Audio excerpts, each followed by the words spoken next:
नमस्ते दोस्तों, स्वागत है आपका हमारे चैनल पर। आज हम एक ऐसे विषय पर बात करने जा रहे हैं जो सुनने में थोड़ा चौंकाने वाला हो सकता है, लेकिन इसके पीछे की गहराई आपको जीवन को एक नए नजरिए से देखने पर मजबूर कर देगी। ईमानदार मत बनो। ये सुनकर आपको लग सकता है कि यह गलत सलाह है, क्योंकि हमें बचपन से सिखाया जाता है कि ईमानदारी सबसे अच्छी नीति है। लेकिन आध्यात्मिक गुरु रजनीश ओशो इस बात को एक अलग और गहरे दृष्टिकोण से देखते हैं। उनके अनुसार ईमानदारी का मतलब सिर्फ सच बोलना नहीं है, बल्कि ये एक ऐसी अवस्था है जो हमें अपने मन और आत्मा के साथ जोड़ती है। आज इस वीडियो में हम ओशो की शिक्षाओं के आधार पर जानेंगे कि ईमानदार मत बनो का असली मतलब क्या है और ये हमारी जिंदगी को कैसे बदल सकता है। तो चलिए बिना देर किए शुरू करते हैं। ओशो कहते हैं कि समाज हमें एक बनावटी ईमानदारी सिखाता है। हमें बताया जाता है कि सच बोलना, सही काम करना और दूसरों को नुकसान न पहुंचाना ही ईमानदारी है। लेकिन ओशो का मानना है कि ये ईमानदारी अक्सर एक मुखौटा होती है जो हम समाज के दबाव में पहन लेते हैं।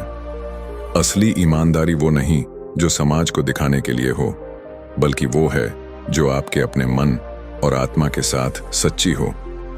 ओशो कहते हैं कि जब आप समाज की बनाई हुई ईमानदारी को अपनाने की कोशिश करते हैं तो आप अपने सच्चे स्वभाव से दूर चले जाते हैं। ये बनावटी ईमानदारी आपके मन में एक द्वंद्व पैदा करती है, क्योंकि आप वो नहीं कर रहे जो आप वास्तव में करना चाहते हैं। आगे ओशो कहते हैं कि असली ईमानदारी का मतलब है अपने आप के साथ सच्चा होना। इसका मतलब है कि आप अपने विचारों, अपनी भावनाओं और अपनी इच्छाओं को स्वीकार करें, भले ही वो समाज के नियमों के खिलाफ हों। उदाहरण के लिए, अगर आपके मन में कोई ऐसी इच्छा है जो समाज को गलत लगती है, तो उसे दबाने की बजाय उसे समझने की कोशिश करें। ओशो कहते हैं कि अपनी इच्छाओं को दबाने से वो और ताकतवर हो जाती हैं और आपके अवचेतन मन में छिपकर आपको परेशान करती हैं। इसके बजाय अपने मन को एक दर्शक की तरह देखें। अपनी भावनाओं को जज करने की बजाय उन्हें स्वीकार करें और पूछें कि ये इच्छा क्यों आई। ये आत्म जागरूकता आपको अपने सच्चे स्वभाव के करीब लाएगी। ओशो की एक और महत्वपूर्ण शिक्षा है कि ईमानदारी का मतलब हमेशा सच बोलना नहीं है। वो कहते हैं कि सच बोलना अच्छा है, लेकिन अगर आपका सच किसी को चोट पहुंचाता है या उसे दुख देता है, तो वो ईमानदारी बेकार है। उदाहरण के लिए, अगर आप किसी की भावनाओं को ठेस पहुंचाने के लिए सच बोलते हैं, तो ये आपकी क्रूरता है, न कि ईमानदारी। ओशो सुझाव देते हैं कि हमें ऐसी ईमानदारी अपनानी चाहिए जो प्रेम और करुणा से भरी हो। अगर आपका सच किसी के लिए दुख का कारण बनता है, तो पहले ये सोचें कि क्या इसे बोलना जरूरी है। अपनी बात को प्रेम और सम्मान के साथ रखें, ताकि सामने वाला आपकी ईमानदारी की कदर करे, न कि उससे आहत हो। ध्यान इस प्रक्रिया में एक महत्वपूर्ण भूमिका निभाता है। ओशो कहते हैं कि ध्यान हमें अपने मन को समझने और उसकी गहराइयों में जाने की ताकत देता है। जब हम ध्यान करते हैं तो हम अपने विचारों और भावनाओं को एक दूरी से देख सकते हैं। ये दृष्टिकोण हमें ये समझने में मदद करता है कि हम क्यों बनावटी ईमानदारी के पीछे भागते हैं। रोजाना 10-15 मिनट का ध्यान शुरू करें। एक शांत जगह पर बैठें, अपनी सांसों पर ध्यान दें और अपने मन में उठने वाले विचारों को बिना जज किए देखें। ये अभ्यास आपके मन को शांत करेगा और आपको अपने सच्चे स्वभाव से जोड़ेगा। ओशो कहते हैं कि जब आप अपने मन को समझ लेते हैं, तो आपकी ईमानदारी अपने आप शुद्ध और प्रामाणिक हो जाती है। ओशो का ये भी कहना है कि समाज की बनाई हुई ईमानदारी अक्सर हमारे अहंकार को बढ़ावा देती है। जब हम कहते हैं कि हम बहुत ईमानदार हैं, तो कहीं ना कहीं हम अपने आप को दूसरों से बेहतर समझने लगते हैं।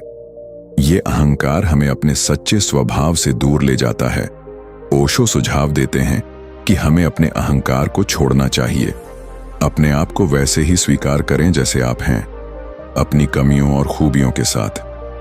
जब आप अपने अहंकार को छोड़ देते हैं, तो आपकी ईमानदारी स्वाभाविक रूप से सामने आती है। ये वो ईमानदारी है जो न तो समाज को दिखाने के लिए होती है और न ही दूसरों को प्रभावित करने के लिए। प्रेम और करुणा भी असली ईमानदारी का एक महत्वपूर्ण हिस्सा है। ओशो कहते हैं कि जब हम अपने मन को प्रेम और करुणा से भर देते हैं, तो हमारी हर बात, हर काम अपने आप सच्चा हो जाता है। प्रेम का मतलब सिर्फ किसी एक इंसान से प्यार करना नहीं, बल्कि पूरे अस्तित्व के प्रति प्रेम का भाव रखना है। ओशो सुझाव देते हैं कि रोजाना कुछ पल निकालकर अपने आसपास की हर चीज, पेड़, पक्षी, लोग के लिए प्रेम और शुभकामनाएं भेजें। ये अभ्यास आपके मन को सकारात्मकता से भर देगा और आपकी ईमानदारी को और गहरा करेगा। जब आप प्रेम और करुणा के साथ जीते हैं, तो आपकी ईमानदारी स्वाभाविक रूप से दूसरों को छू लेती है। ओशो की एक और गहरी शिक्षा है कि हमें अपनी सच्चाई को वर्तमान में जीना चाहिए। हमारा मन अक्सर अतीत की यादों या भविष्य की चिंताओं में उलझा रहता है। जब हम समाज की बनाई हुई ईमानदारी को अपनाते हैं, तो हम वर्तमान से कट जाते हैं। ओशो कहते हैं कि असली ईमानदारी वो है जो हर पल में आपके साथ हो। अपने हर काम, हर बात और हर विचार को वर्तमान में जिएं। उदाहरण के लिए, जब आप किसी से बात कर रहे हों, तो अपना पूरा ध्यान उस पल पर रखें। उस पल में सच्चे बने, अपनी भावनाओं को खुलकर व्यक्त करें और सामने वाले को प्रेम और सम्मान दें। ये वर्तमान में जीने की कला आपके जीवन को और सच्चा बनाएगी। आभार का भाव भी असली ईमानदारी को बढ़ावा देता है। ओशो कहते हैं कि जब हम अपने जीवन में मौजूद हर चीज के लिए आभार महसूस करते हैं, तो हमारा मन सकारात्मकता और सच्चाई से भर जाता है। रोजाना कुछ पल निकालकर उन चीजों के लिए धन्यवाद करें जो आपके पास हैं। आपका परिवार, आपका स्वास्थ्य, आपकी जिंदगी। ये आभार आपके मन को शुद्ध करता है और आपको अपनी सच्चाई के साथ जीने की ताकत देता है। ओशो कहते हैं कि आभार वो जादू है जो आपके मन के हर ताले को खोल सकता है। आत्म जागरूकता इस प्रक्रिया का सबसे महत्वपूर्ण हिस्सा है। ओशो कहते हैं कि जब हम अपने मन को पूरी तरह समझ लेते हैं, तो हमारी ईमानदारी अपने आप प्रामाणिक हो जाती है। आत्म जागरूकता का मतलब है अपने विचारों, भावनाओं और इच्छाओं को हर पल देखना और समझना। अपने आप से सवाल करें, मैं ये काम क्यों कर रहा हूं? क्या मैं समाज को खुश करने के लिए ईमानदार बन रहा हूं या अपने मन की सच्चाई के लिए? ये सवाल आपके मन को स्पष्टता देंगे और आपको अपनी सच्चाई के साथ जीने में मदद करेंगे। अंत में ओशो कहते हैं कि ईमानदार मत बनो का मतलब है कि समाज की बनाई हुई ईमानदारी के पीछे न भागें। इसके बजाय अपने मन की सच्चाई को अपनाएं, अपने आप के साथ ईमानदार रहें और अपने जीवन को प्रेम, करुणा और जागरूकता के साथ जिएं। जब आप ऐसा करेंगे, तो आपकी ईमानदारी न सिर्फ आपको शांति देगी, बल्कि आपके रिश्तों और जीवन को भी और खूबसूरत बनाएगी। तो दोस्तों, ओशो की ये शिक्षाएं हमें सिखाती हैं कि असली ईमानदारी समाज को दिखाने की चीज नहीं, बल्कि अपने मन और आत्मा के साथ सच्चा होना है।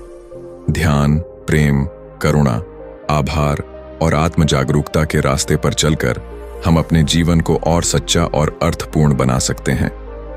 अगर आपको इनमें से कोई शिक्षा सबसे ज्यादा पसंद आई, तो नीचे कमेंट में जरूर बताएं। और अगर आपको ये वीडियो पसंद आया हो, तो लाइक करना ना भूलें। हमारे चैनल को सब्सक्राइब करें और बेल आइकन दबाएं, ताकि आपको हमारे हर नए वीडियो की अपडेट मिलती रहे। आपका प्यार और सपोर्ट हमें ऐसे ही प्रेरित करता है कि हम आपके लिए और बेहतर कंटेंट लाते रहें। तो फिर मिलते हैं अगले वीडियो में। तब तक के लिए खुश रहिए, प्रेम बांटिए और अपनी सच्चाई के साथ जिएं।